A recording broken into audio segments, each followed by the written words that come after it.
anyone had told Ifeoma that the boy she saw as the perfect gentleman, her answered prayer, the same boy her parents adored, would one day walk her straight into her grave, she would have said is a big lie. But love has a way of blinding us until it's too late.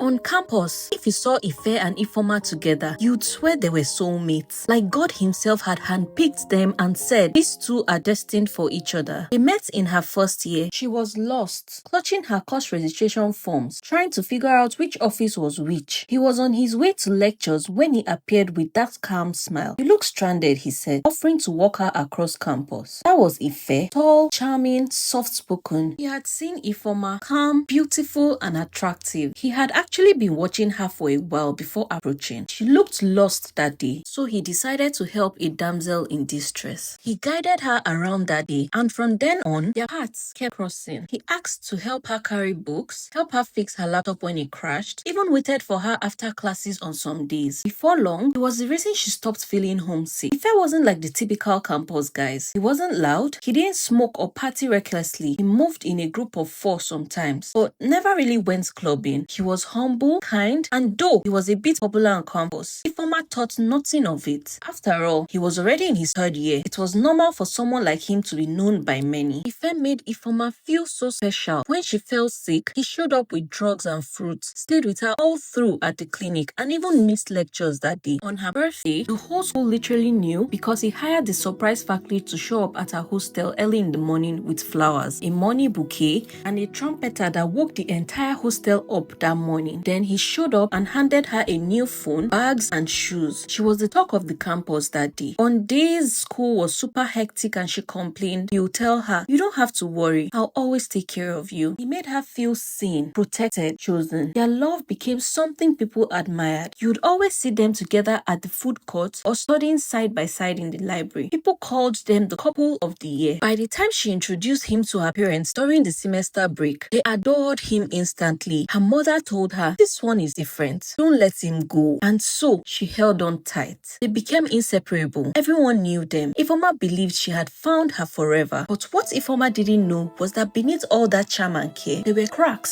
slowly forming, signs she refused to see. It started small. Sometimes he would disappear for days and come back with vague excuses. My phone was stolen, or I went to see my brother off campus. He always had an explanation that sounded reasonable enough. One time, he showed up to see her with a small bruise on his lips. He said he fell while playing football, but the cut looked too clean, too sharp for just a fall. She teased him about it, but the way he looked at her made her drop the topic. There was another time they were walking home from class, and the random guy brushed past Ife a little too hard. But before she could even process what happened, Ife turned around and punched him so hard, the guy fell. She had never seen him that angry before. His whole expression changed, cold, fierce, almost like someone else entirely. She could barely recognize him. Ife, calm down, she shouted, pulling him away. It took 2 other people passing by to stop him. He kept muttering, he disrespected me. Nobody disrespects me. She was shaking. But when he came to apologize later, he felt so remorseful. He kept telling her he didn't know what came over him, and she forgave him. That's the thing about love. It makes you justify things you shouldn't. One day, on her way to class, she overheard 2 people talking and heard the name Ife come up. At first, she doubted it was her boyfriend, but as she listened more, she heard them call his surname, Shokumbi. Then, one said he was part of the Pink Sparrow confraternity. No,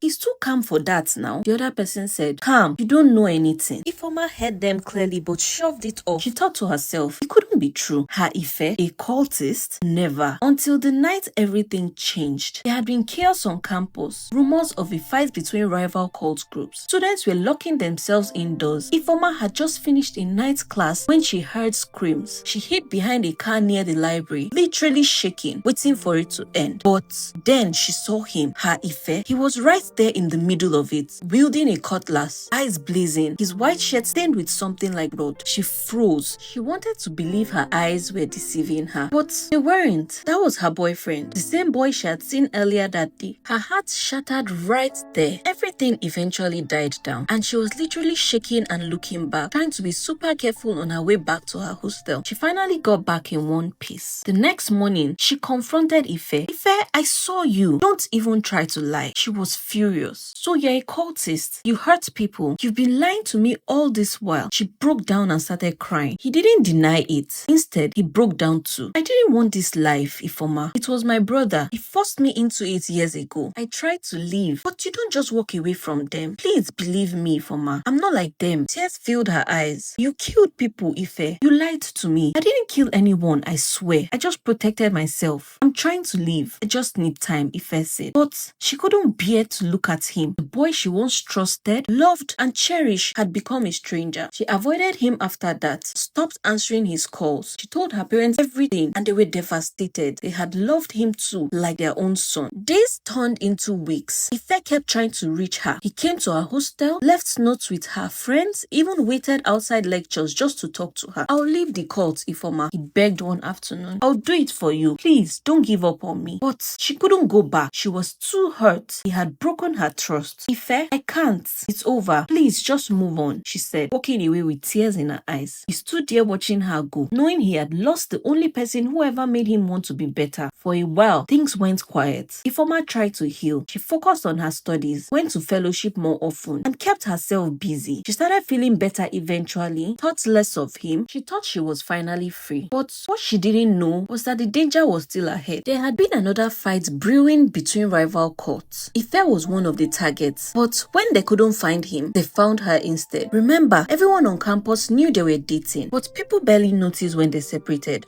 apart from close friends. It was a Friday evening. Ifeoma had just left church when a group of masked boys cornered her a few meters from the church gate. She didn't even get the chance to scream or explain anything. Someone covered her mouth from behind and another held her hands. She tried to struggle, but one of the boys said, "This is a message for your boyfriend," before slapping her with the side of a cutlass, then hitting her head with its edge. Ifeoma instantly went unconscious, blood gushing from her head. By the time people rushed to the scene, it was late. News spread like wildfire across campus that night. Ife ran to the hospital when he heard, but there was nothing left to save. She had already died before they arrived. He broke down completely, sobbing at her bedside, screaming and begging her to wake up. "Ifeoma, please don't do this to me." But she was gone. The same love he tried to protect had become the weapon that destroyed them both. Ife never recovered from it. He withdrew from everyone, barely spoke, and not long after, he dropped out of school entirely. Some say he ran mad. Others say he went to his brother's people. Nobody really knows where he is. I would like to know your thoughts. Do you think love is ever enough to change someone? Or are there some people too deep in darkness to be saved? Just type your answers in the comments. Up next, we have the story of how black tax almost broke Mina, an immigrant that moved to Germany for a better life.